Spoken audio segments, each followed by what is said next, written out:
Perkenalkan, nama saya Lesti, NPM 21120084, kelas SIP 2101. Di sini saya akan menjelaskan estetika, seni grafis, dan sketsa.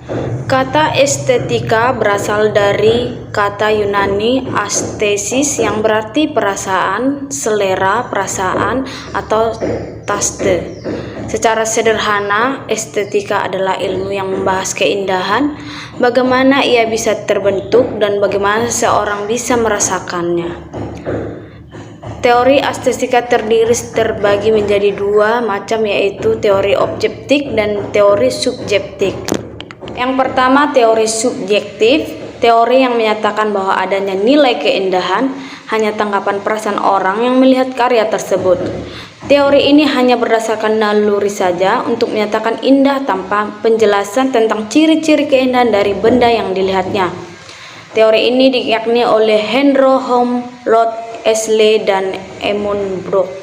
Yang kedua, teori objektif, teori yang mengatakan bahwa nilai keindahan pada karya yang dilihatnya. Teori ini melihat nilai keindahan dari komposisi dan unsur-unsur pembentuk karya yang dilihatnya, sehingga kita bisa memberikan penjelasan tentang ciri-ciri keindahan yang terkandung pada suatu karya seni. Teori ini diyakini oleh Plato, Hegel, dan Bernard Bouchardon. Pada dasarnya kedua teori ini masing-masing benar, namun pada sekarang kebanyakan memilih teori objektif di mana suatu karya meliputi komposisi dan unsur-unsur seni yang berbagi menjadi dua, yaitu unsur fisik dan unsur psikis.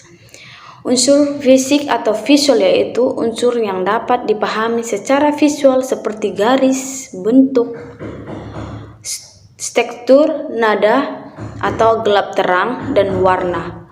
Unsur psikis atau psikologi yaitu unsur yang tidak dapat pahami secara visual, tetapi hanya dapat dirasakan saja seperti emosi, pikiran, pandangan, gagasan, dan karakter.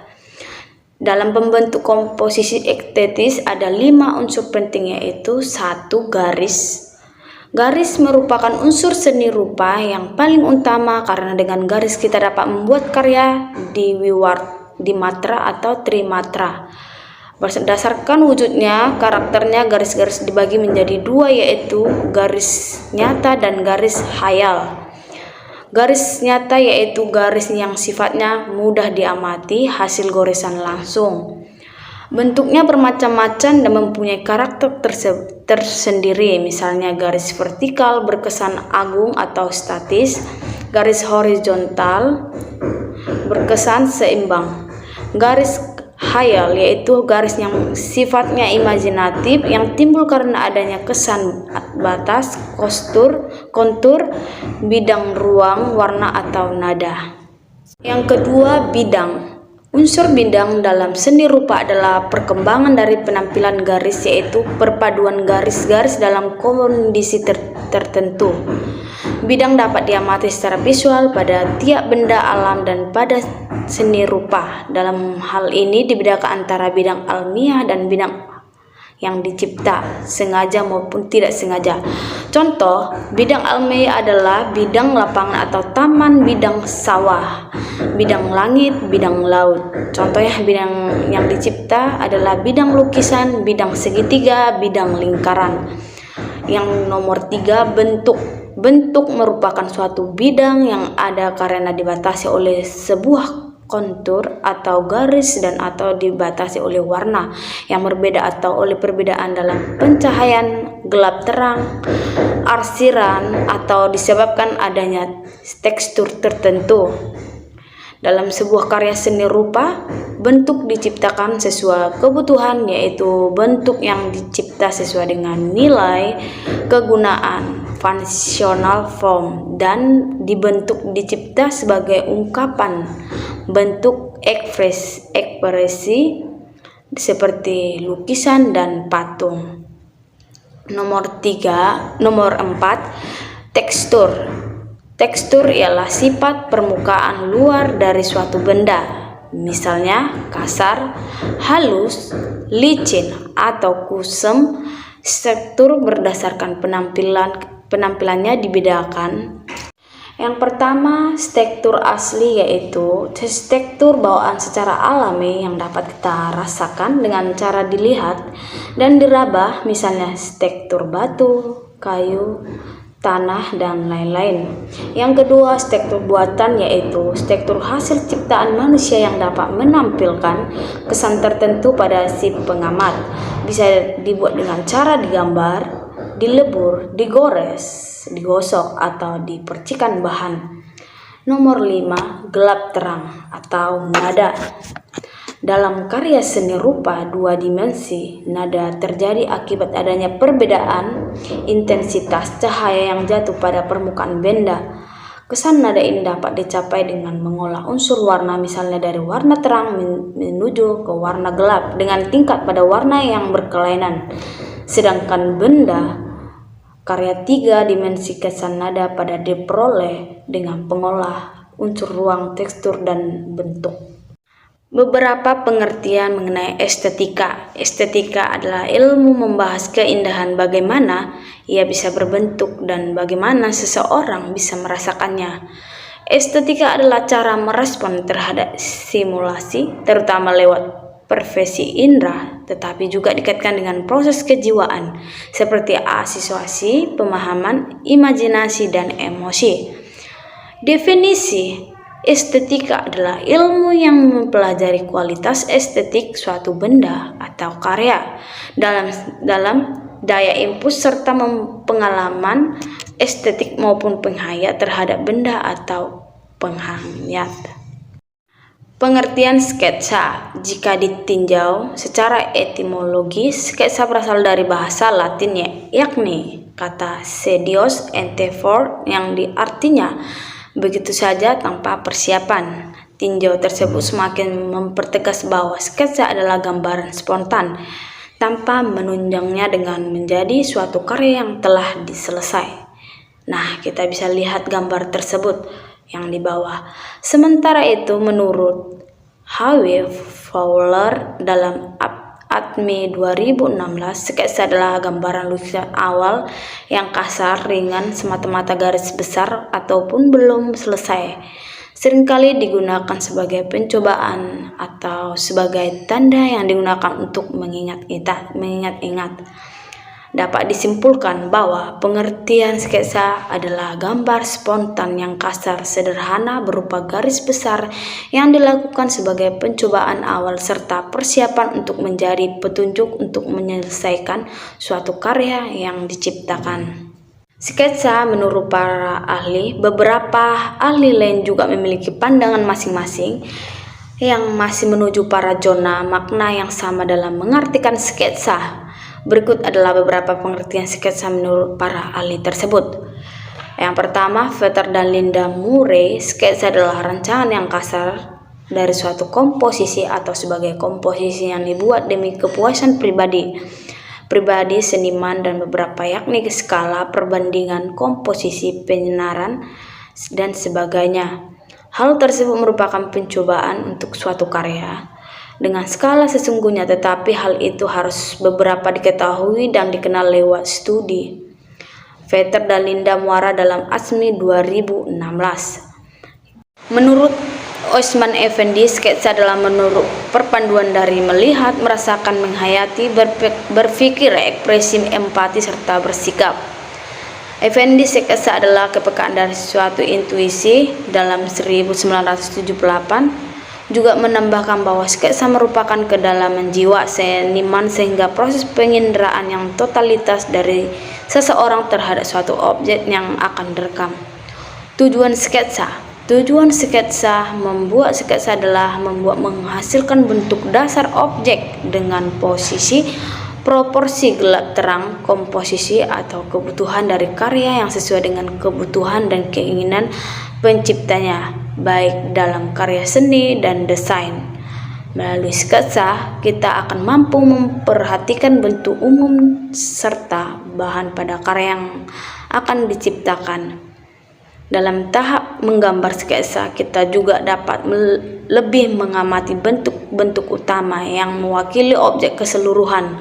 posisi kemiringan, serta garis-garis utama objek secara profesional.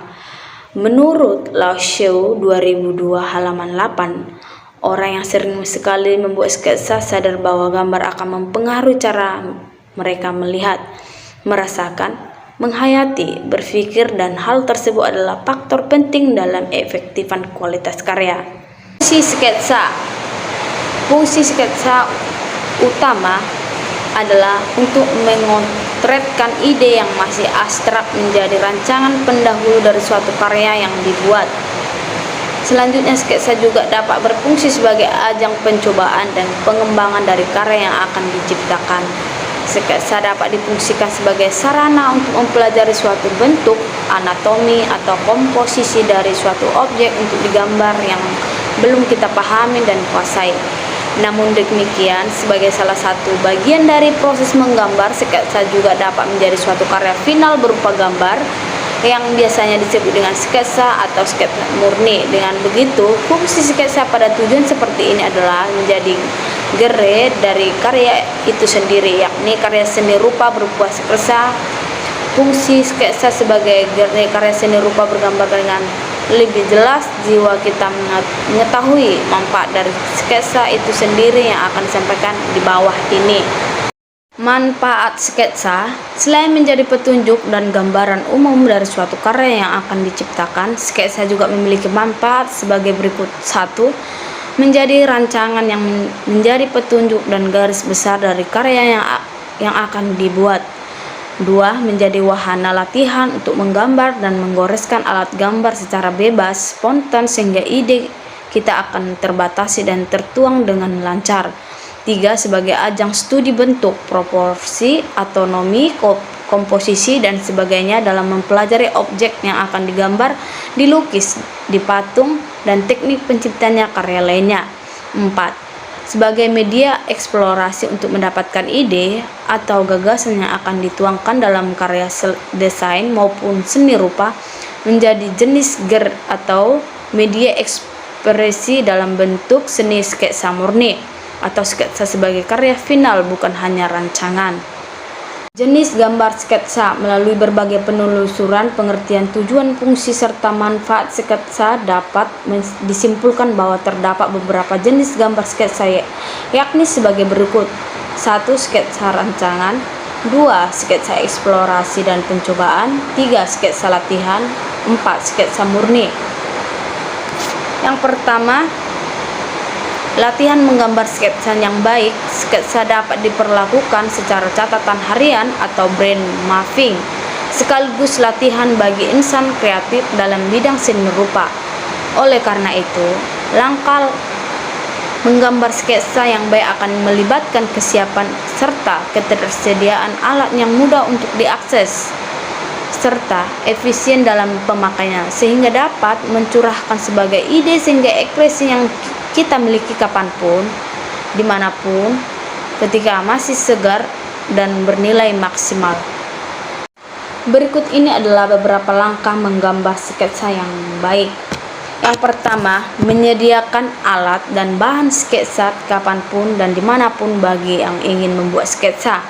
2. Meskipun sketsa adalah gambaran kasar, namun latihan membuat garis secara bebas akan membantu, terutama untuk pelemasan tangan agar tidak kaku menggores. 3. Melatih goresan berirama secara spontan seperti garis tegas, miring, horizontal, bergelombang, garis patah, dan sebagainya, agar proses menggambar sketsa menjadi lebih cepat namun tetap jelas.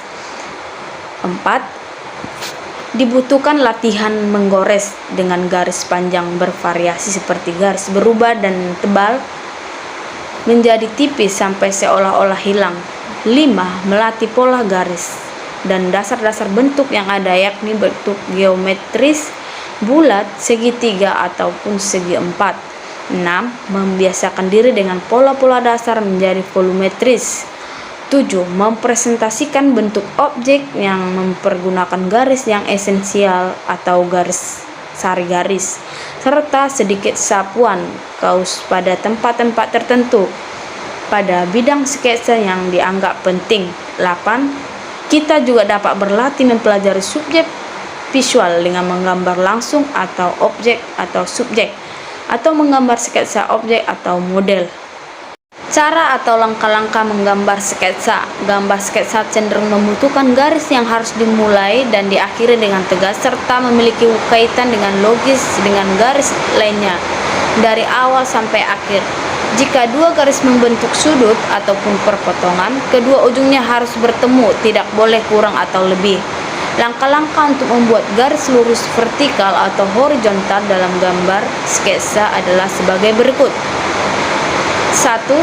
Tandai titik awal dan titik akhir. Buat beberapa gerakan pencobaan antara kedua titik tersebut untuk menyesuaikan mata dan tangan dengan garis yang akan dibuat. 2. Buat sketsa dengan garis yang sangat tipis. 3. Mulai dari titik awal sampai titik akhir. 4. Tujukan mata ke titik akhir. 5. Buat garis sketsa dengan cara menghitamkan garis pencobaan yang tipis tadi. 6. Pada saat ini mata ditujukan pada ujung pensil garis pencobaan. 7. Apabila ingin membuat garis lengkung yang bertemu dengan garis lurus, pastikan kaitan logis dan tidak kaku. Untuk mempermudah serta membuat gambar sketsa yang efektif, kita dapat mengikuti urutan-urutan sebagai berikut. 1. Membuat kerangka gambar yang terdiri dari garis-garis vertikal, horizontal maupun lengkung secara tipis-tipis. 2. Menggambarkan garis sekundernya, misalnya melukis kerangka kotak atau kubus dalam keadaan tipis. 3. Menebalkan garis-garis sketsa yang sudah benar, ketebalan sesuai dengan karakter jenis-jenis garis yang diinginkan.